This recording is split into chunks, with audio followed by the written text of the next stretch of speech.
Hello students, welcome back to my YouTube channel. बच्चों, पिछले video में हम लोगों ने स्टडी किया था सूचक के बारे में और वहाँ हम लोगों ने जाना था कि सूचक क्या होता है और वह कितने प्रकार का होता है। बच्चों, आज के वीडियो में हम लोग जानेंगे कि अम्ल और क्षार के विलयन कितने प्रबल होते हैं। जी हाँ बच्चों, अम्ल और क्षारक के विलयन कितने प्रबल होते हैं। बच्चों, पिछले वीडियो में हम लोगों ने जाना था कि किसी भी अम्ल और क्षार की पहचान हम लोग सूचक के द्वारा करते हैं। यानी हमारे पास अम्ल और क्षार के यदि सॉल्यूशन हो या विलयन हो तो हम लोग सूचक के द्वारा हम पता लगा लेते हैं कि वह दिया गया विलयन या सॉल्यूशन अम्ल है कि क्षार है। तो बच्चों, अम्ल और क्षार का पता तो हम लगा चुके हैं क्योंकि हम लोगों ने स्टडी कर लिया है सूचक के बारे में, इंडिकेटर के बारे में, और वहाँ हम लोगों ने जाना था कि प्राकृतिक सूचक और सिंथेटिक सूचक यानी कृत्रिम सूचक क्या होता है, और लिटमस पेपर के बारे में भी हम लोगों ने स्टडी कर लिया था। तो बच्चों, अम्ल और क्षार का तो पता हमने कर लिया है क्योंकि हमारे पास इंडिकेटर है और इंडिकेटर की सहायता से हम लोगों ने जान लिया है कि वह विलयन जो हमें दिया गया है या तो अम्ल है या तो क्षार है। लेकिन बच्चों, हमें ये कैसे पता चलेगा कि जो भी हमें अम्ल दिया गया है वह कितना प्रबल है, वह कितना दुर्बल है, या जो हमें क्षार दिया गया है वो कितना प्रबल क्षार है और कितना दुर्बल क्षार है। तो बच्चों, इस वीडियो में हम लोग जानेंगे पीएच स्केल के बारे में और यूनिवर्सल इंडिकेटर यानी सार्वभौम सूचक के बारे में। तो बच्चों, अभी हम लोग इस वीडियो में जानेंगे कि पीएच स्केल क्या होता है और सार्वभौम सूचक यानी यूनिवर्सल इंडिकेटर क्या होता है। तो चलिए आज का क्लास हम लोग शुरू करते हैं। तो बच्चों, अम्ल और क्षारक के विलयन कितने प्रबल होते हैं। तो बच्चों, आर्हेनियस के अनुसार आर्हेनियस ने यह बतलाया था कि अम्ल जल में घुलकर क्या करता है, अम्ल जल में घुलकर हाइड्रोजन आयन देता है। तो हम ये लिख सकते हैं कि अम्ल जल में घुलकर क्या देता है, हाइड्रोजन आयन देता है। तो हम यहाँ पे लिख दे रहे हैं H+। अगर मान लो बच्चों कि मेरे पास HCl है और यह HCl क्या है, एक अम्ल है, हाइड्रोक्लोरिक अम्ल है, और यह यदि वाटर से रिएक्ट करता है या हाइड्रोक्लोरिक अम्ल को जब हम वाटर में डालते हैं बच्चों तो क्या होगा, जब हम हाइड्रोक्लोरिक अम्ल को वाटर में डालेंगे, जल में डालेंगे, तो बच्चों यह हाइड्रोक्लोरिक अम्ल आयंस में टूट जाएंगे। यह हाइड्रोक्लोरिक अम्ल किस में टूट जाएंगे, आयंस में टूट जाएंगे। और बच्चों साथ साथ यह जल भी आयंस में टूट जाते हैं। तो बच्चों, आर्हेनियस ने ये बतलाया था कि किसी भी अम्ल को जब हम जल में डालते हैं तो वह आयनित हो जाता है और आयनित होकर वह हमें हाइड्रोजन आयन देता है। तो बच्चों, यदि हम लोग किसी भी अम्ल को, जैसे हमने यहाँ हाइड्रोक्लोरिक अम्ल लिया और इसे जल में डाला, तो यह क्या हुआ, यह वाटर में, तो क्या हुआ बच्चों, यह वाटर में आयंस के फॉर्म में टूट गया, हाइड्रोजन आयन और क्लोराइड आयन के रूप में टूट गया, और साथ साथ वाटर भी बच्चों यह आयंस के रूप में टूट गया। तो अम्ल के केस में हम लोग देख रहे हैं कि जब भी हम लोग अम्ल को वाटर में डालते हैं तो अम्ल में आप देख रहे हो कि यहाँ पे 2 हाइड्रोजन आयन बने हैं। यानी जब भी हम लोग किसी भी अम्ल को वाटर में डिजॉल्व कराते हैं, वाटर में डालते हैं, तो वाटर में डालने के बाद ये आयनित होता है और ये आयंस में टूट जाता है और टूटकर ये अलग अलग भागों में बट जाता है। जैसे ये हाइड्रोजन आयन और क्लोराइड आयन ये बिल्कुल अलग हो गए हैं, क्योंकि HCl जैसे ही वाटर में जाता है, वाटर में डाला जाता है, यह आयंस में टूट जाते हैं और साथ साथ वाटर भी ये आयंस में टूट जाते हैं। तो बच्चों हम लोग इस केस में देख रहे हैं कि जब भी अम्ल को जब जल में डाला जाता है या अम्ल को जब जल में घुलाया जाता है तो यह अधिक से अधिक हाइड्रोजन आयन देता है। लेकिन आर्हेनियस ने यह भी बतलाया था बच्चों कि किसी भी क्षार को यदि हम जल में डालते हैं तो यह क्या देता है, तो यह हमें हाइड्रोक्साइड आयन देता है। यानी अगर हम बात करें सोडियम हाइड्रोक्साइड की और जब हम इसे वाटर में डिजॉल्व कराते हैं, यानी यह वाटर में घुलकर ये आयंस में टूटता है, तो कैसे टूटेगा बच्चों, तो सोडियम आयन जो कि पॉजिटिव आयन है ये अलग हो जाता है, यानी ये पॉजिटिव आयन में टूटता है और साथ साथ ये हाइड्रोक्साइड आयन में भी टूट जाता है। और बच्चों इसी के साथ साथ हाइड्रोजन और हाइड्रोक्साइड आयन भी टूट जाते हैं। यानी हम ये कहें बच्चों कि जल भी अलग अलग आयंस में टूट जाते हैं। तो बच्चों हम लोग इसे इस आयंस के फॉर्म में लिख सकते हैं। पहला केस में अगर देखा जाए केस 1 में, तो केस 1 में जब भी हम लोग किसी भी अम्ल को जल में डालते हैं तो आयंस में टूट जाता है। यानी यह हाइड्रोक्लोरिक अम्ल को जल में डाला गया तो यह हाइड्रोजन आयन और क्लोराइड आयन में तो टूट ही गए, लेकिन बच्चों ये जो वाटर है ये भी अलग अलग आयंस में टूट गए, यानी हाइड्रोजन आयन और हाइड्रोक्साइड आयन में आयनित हो जाते हैं, डिसोसिएट हो जाते हैं। और दूसरे केस में बच्चों हमने क्या किया, जब क्षार को जल में घुलाया तो ये हाइड्रोक्साइड आयन देते हैं। यानी जब हम सोडियम हाइड्रोक्साइड को जल में घुलाते हैं तो यह सोडियम आयन और हाइड्रोक्साइड आयन में टूटते ही हैं, इसके साथ साथ वाटर भी टूट जाते हैं। तो बच्चों दूसरे केस में यदि हम देखें तो हमारे पास कितने हाइड्रोक्साइड आयन हो गए, यहाँ हमारे पास 2 हाइड्रोक्साइड आयन हो गए।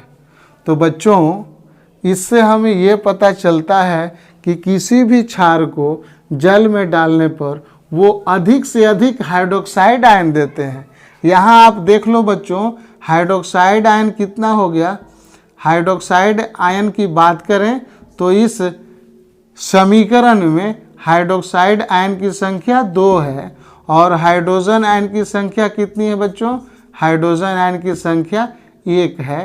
तो हम ये कह सकते हैं कि जब किसी भी क्षार को, किसी भी बेस को यदि हम वाटर में डिजॉल्व कराते हैं तो वो अधिक से अधिक हाइड्रोक्साइड आयन देते हैं। और जब इस केस में हम लोग देखते हैं तो यहाँ पे हाइड्रोजन आयन की जो संख्या है वो 2 है, 1 और 1 2। और जब हम हाइड्रोक्साइड आयन की बात करते हैं तो यहाँ हाइड्रोक्साइड आयन अकेला होता है। यानी हम ये कंक्लूजन निकाल सकते हैं कि जब भी हम लोग अम्ल को जल में घुलाते हैं तो इस केस में, यानी इस परिस्थिति में हमें अधिक से अधिक हाइड्रोजन आयन मिलता है और हाइड्रोक्साइड आयन कम मिलता है।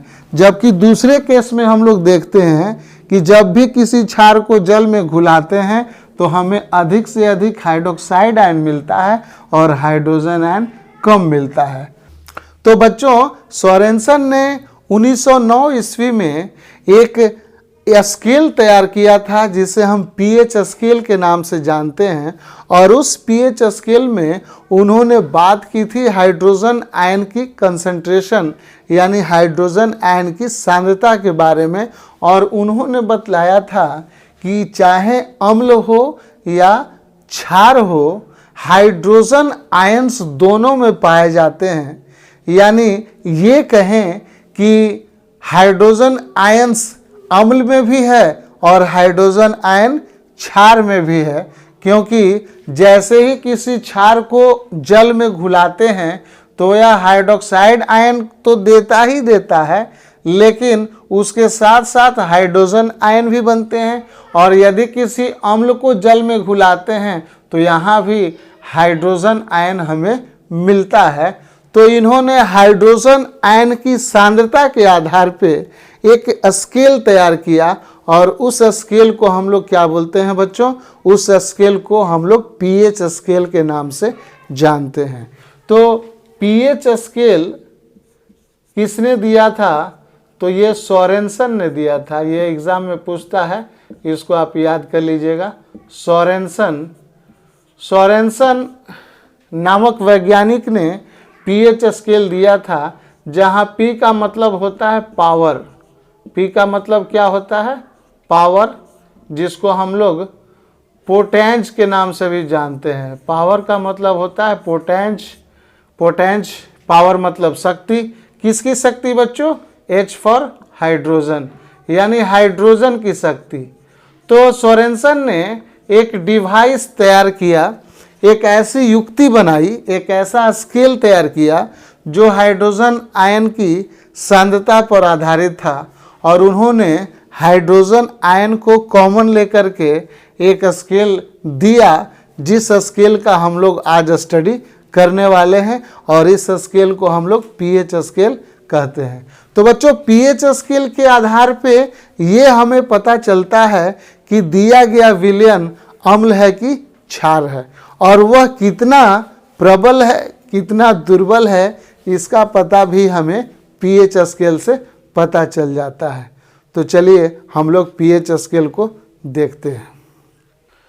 तो बच्चों, पीएच स्केल के बारे में हम लोग जानते हैं, जैसा कि मैंने आपको अभी अभी बतलाया कि सोरेनसन ने 1909 यानी 1909 ईस्वी में हाइड्रोजन आयन की सांद्रता के आधार पर एक स्केल तैयार किया, जिसे पीएच स्केल कहते हैं। बच्चों, पीएच का मतलब होता है पावर ऑफ हाइड्रोजन, यानी हाइड्रोजन की शक्ति। तो कहीं ना कहीं हाइड्रोजन आयन दोनों तरफ है, अम्ल में भी है और क्षार में भी है, क्योंकि दोनों को हम जल में घुलाते हैं बच्चों। तो जल में घुलाएंगे तो हाइड्रोजन आयन तो टूटेगा ही टूटेगा, क्योंकि हम सभी जानते हैं कि जल भी दो आयन से बने हैं, हाइड्रोजन आयन और हाइड्रोक्साइड आयन। तो जैसे ही ये दोनों आयन अलग अलग डिसोसिएट हो जाते हैं, तो ये दोनों विलयन में पाया जाता है। तो हाइड्रोजन आयन की सांद्रता के आधार पे इन्होंने जो पैमाना बनाया, उस पैमाना को हम लोग कहते हैं पीएच स्केल। और बच्चों, इन्होंने 0 से लेके 14 तक, यानी 0 से लेके 14 तक, यानी 0 से लेकर 14 तक एक इकाई बनाया, और इस इकाई को इन्होंने सजाया, जिसमें 7 को यानी 7 को उन्होंने उदासीन बतलाया कि यदि 7 होगा तो यह उदासीन होगा। क्यों उदासीन होगा? क्योंकि बच्चों, इस 7 पॉइंट पर, इस 7 पे क्या होगा? इस 7 पे हाइड्रोजन आयन और हाइड्रोक्साइड आयन की जो सांद्रता है, की जो मात्रा है, वो दोनों इक्वल हो जाता है। बच्चों, इस 7 पॉइंट पे क्या होगा? हाइड्रोजन आयन और हाइड्रोक्साइड आयन की जो सांद्रता है, यानी उसकी जो मात्रा है, वो दोनों इक्वल हो जाता है। और जैसे जैसे हम 7 से 0 की तरफ बढ़ते हैं बच्चों, हाइड्रोजन आयन की सांद्रता बढ़ती है। यानी जैसे हम 7 से 6, 5, 4, जैसे जैसे हम 0 की ओर बढ़ेंगे, हाइड्रोजन आयन हमारा बढ़ता जाएगा। यानी जब हम बात करेंगे 6 की, pH 6 की या pH 5 की या pH 4 की, तो ये उसके कंपैरिजन में ये जैसे जैसे हम 0 की तरफ बढ़ेंगे बच्चों, तो हाइड्रोजन आयन हमारा बढ़ता जाएगा। क्योंकि बच्चों, अम्ल में हाइड्रोजन आयन की मात्रा अधिक होती है। अम्ल में हाइड्रोजन आयन की जो सांद्रता है वो बहुत ज़्यादा होती है और क्षार में हाइड्रोक्साइड आयन की सांद्रता अधिक होती है। तो बच्चों हम लोगों ने अभी अभी स्टडी किया कि अम्ल में हाइड्रोजन आयन की सांद्रता अधिक होती है, तो जैसे हम 7 से 0 की ओर बढ़ेंगे हाइड्रोजन आयन की सांद्रता बढ़ेगी और उसके आधार पे हमारा जो विलयन है उसकी एसिडिटी या अम्लीयता बढ़ती है। तो हम ये बात बोलेंगे कि 7 से जैसे हम 0 की ओर बढ़ते हैं हमारे विलयन की एसिडिटी या अम्लीयता बढ़ती है, और इसलिए बढ़ती है क्योंकि हाइड्रोजन आयन की सांद्रता बढ़ती है। उसके ठीक अपोजिट बच्चों, जैसे ही हम लोग 7 पे आते हैं ये दोनों आयंस की सांद्रता इक्वल हो जाती है, दोनों की मात्रा बराबर हो जाती है। इसलिए इसको हम लोग क्या बोलते हैं, उदासीन बोलते हैं, न्यूट्रल बोलते हैं। अब इस न्यूट्रल पॉइंट पे हमारा वह विलयन ना तो अम्ल होगा और ना ही क्षार होगा। लेकिन जैसे ही हम 7 से 14 की ओर बढ़ते हैं, 7 से 14 की तरफ बढ़ते हैं, इसमें क्या होगा, हाइड्रोक्साइड आयन की सांद्रता बढ़ती है। तो हम लोगों ने अभी अभी स्टडी किया कि यदि किसी क्षार को जल में घुलाते हैं तो हाइड्रोक्साइड आयन की मात्रा वहाँ ज़्यादा बनती है। तो जैसे जैसे हम 14 की तरफ बढ़ेंगे यानी 7 से 14 की ओर बढ़ेंगे बच्चों, हाइड्रोक्साइड आयन की सांद्रता बढ़ती है, और जब हाइड्रोक्साइड आयन की मात्रा बढ़ेगी तो उस विलयन की क्षारीयता या बेसिसिटी भी इंक्रीज करेगी। तो बच्चों यह जो स्केल है, यह स्केल हमें बतलाता है कि हमारा जो विलयन है, हमारा जो सॉल्यूशन है वह एसिडिक है या बेसिक है, यानी अम्लीय है या क्षारीय है। और बच्चों एक चीज़ और जान लो कि आप 7 से जितना नज़दीक होगे उतना ही हमारा जो एसिड होगा, हमारा जो अम्ल होगा वो वीक होगा, यानी उसे हम दुर्बल अम्ल कहेंगे। और जितना ही ये 7 से दूर होगा वो अम्ल क्या होगा, वो प्रबल होगा, यानी स्ट्रॉन्ग एसिड होगा। ठीक उसी के अपोजिट जब हम बात करेंगे क्षार की, जब हम बात करेंगे बेस की, तो जैसे ही कोई भी क्षार 7 के नज़दीक होगा वह क्षार क्या होगा, वीक होगा, यानी वह क्षार दुर्बल होगा। लेकिन जैसे ही वह क्षार 14 की तरफ बढ़ेगा यानी उसका जो pH होगा वो 7 से ज़्यादा दूर होगा, 7 से बहुत ज़्यादा अधिक होगा, उसकी प्रबलता उतनी ही ज़्यादा बढ़ेगी।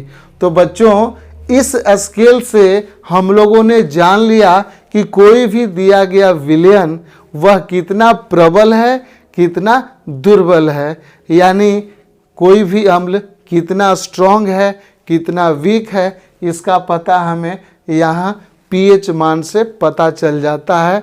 और उसी तरह से क्षार का भी pH हमें मालूम होगा तो हम लोग उसके प्रबलता को पहचान सकते हैं। तो बच्चों एक इंडिकेटर है, एक सूचक है जिसे हम लोग यूनिवर्सल सूचक के नाम से जानते हैं, उसे हिंदी में सार्वभौमिक सूचक या सार्वत्रिक सूचक के नाम से जानते हैं। तो बच्चों ये जो सूचक है ये अलग अलग रंग के रूप में परिवर्तित होता है। तो बच्चों जैसे ही हमें कोई भी अम्ल या क्षार मिलता है या हमें किसी भी तरह का विलयन प्राप्त होता है जो कि अम्लीय हो या क्षारीय हो, तो हम यूनिवर्सल इंडिकेटर की सहायता से उसके रंग को देखकर pH का मान बतला सकते हैं। तो बच्चों यूनिवर्सल इंडिकेटर भी हाइड्रोजन आयन की सांद्रता पर ही कार्य करता है। जैसे जैसे हाइड्रोजन आयन की सांद्रता क्या होगी, बढ़ेगी, वैसे वैसे वह अम्लीयता भी बढ़ाएगा, और जैसे जैसे हाइड्रोजन आयन उसमें कम होगा बच्चों तो वह क्षारीयता को बढ़ाएगा। तो कहीं ना कहीं यूनिवर्सल इंडिकेटर के अलग अलग रंग में परिवर्तन होता जाएगा। तो बच्चों यूनिवर्सल इंडिकेटर भी किसी भी क्षार या अम्ल के विलयन में वह कार्य करता है, और जैसे ही हम उस यूनिवर्सल इंडिकेटर को उसमें डालते हैं वह हाइड्रोजन आयन की सांद्रता के आधार पर अपना रंग परिवर्तित कर लेता है। तो यूनिवर्सल इंडिकेटर की सहायता से हम लोग किसी भी विलयन के पीएच वैल्यू को जान सकते हैं और उसकी अम्लीयता को या क्षारीयता को पहचान सकते हैं। तो बच्चों, इसको आप नोट कर सकते हैं या इसको स्क्रीनशॉट ले सकते हैं। तो बच्चों, अब आइए हम लोग सार्वत्रिक सूचक या सार्वभौम सूचक, जिसे हम यूनिवर्सल इंडिकेटर के नाम से जानते हैं, इसे भी हम लोग समझ लें कि ये होता क्या है। तो बच्चों, मैंने इसके बारे में अभी अभी आपको बतलाया कि यह किसी भी अम्लीय या क्षारीय विलयन की प्रबलता को मापता है। जी हाँ बच्चों, यूनिवर्सल इंडिकेटर या सार्वभौम सूचक की सहायता से हम लोग किसी भी विलयन की अम्लीयता और क्षारीयता को माप सकते हैं कि वह कितना प्रबल क्षार है, वह कितना दुर्बल क्षार है, वह कितना प्रबल अम्ल है और वह कितना दुर्बल अम्ल है। तो बच्चों, इस इंडिकेटर की सहायता से हम उसकी शक्ति को पहचान सकते हैं, उसकी शक्ति को हम लोग माप सकते हैं। यह हाइड्रोजन आयन के विभिन्न सांद्रता के आधार पर विभिन्न प्रकार के रंगों को प्रदर्शित करता है। बच्चों, यूनिवर्सल इंडिकेटर हाइड्रोजन आयन की सांद्रता के आधार पर वह अलग अलग रंगों को प्रदर्शित करता है। तो बच्चों, किसी भी विलयन में जब हम यूनिवर्सल इंडिकेटर डालते हैं तो यूनिवर्सल इंडिकेटर का जो कलर है, जो उसका शेड है, वो अलग अलग चेंज होता है। तो अगर हम लोग कोई भी अम्ल ही लिए हैं, उस अम्ल का पीएच हमें मालूम नहीं है बच्चों, तो इस यूनिवर्सल इंडिकेटर से उसके पीएच का पता लगा सकते हैं। तो जैसे ही हम पीएच का पता लगाएंगे, उसका कलर जो है वो हमें इंडिकेट कर देगा कि कितना पीएच होता है। तो बच्चों, आपको यहाँ पे यूनिवर्सल इंडिकेटर दिख रहा होगा, आप उस यूनिवर्सल इंडिकेटर के कलर को पहचानिए और उससे आप पता लगा लेंगे कि किसी भी विलयन का पीएच मान क्या होगा। तो बच्चों, आज के वीडियो में हम लोगों ने स्टडी किया कि पीएच स्केल क्या होता है और यूनिवर्सल इंडिकेटर या सार्वत्रिक सूचक या सार्वभौम सूचक क्या होता है। बच्चों, आज के वीडियो में हम लोगों ने जाना कि सोरेनसन ने पीएच स्केल दिया और वह पीएच स्केल हाइड्रोजन आयन की सांद्रता के आधार पे विकसित की गई थी, और पीएच स्केल हमें बतलाता है कि कोई भी विलयन जो हमें दिया गया है वह कितना अम्लीय है और वह कितना क्षारीय है। तो बच्चों, यदि किसी विलयन का पीएच मान अगर 7 होता है तो वह विलयन उदासीन होता है, और 7 से कम होता है तो वह विलयन अम्लीय होता है, और 7 से अधिक होता है वह विलयन क्षारीय होता है। तो बच्चों, मिलते हैं हम लोग अगले वीडियो में एक नए टॉपिक के साथ। वैसे बच्चे जो मेरे चैनल पे बिल्कुल नए हैं और पहली बार इस वीडियो को देख रहे हैं, अगर उन्हें वीडियो पसंद आता है तो मेरे चैनल को सब्सक्राइब कर सकते हैं, अपने दोस्तों में अधिक से अधिक शेयर कर सकते हैं और इस चैनल पे दिए गए सभी वीडियो से अपना फ़ायदा या लाभ उठा सकते हैं। तो बच्चों, आप अपने बोर्ड की एग्जामिनेशन की अधिक से अधिक तैयारी कीजिए और अपने स्टडी को एक नया आयाम दीजिए। तो मिलते हैं हम लोग अगले वीडियो में, तब तक के लिए बहुत बहुत धन्यवाद।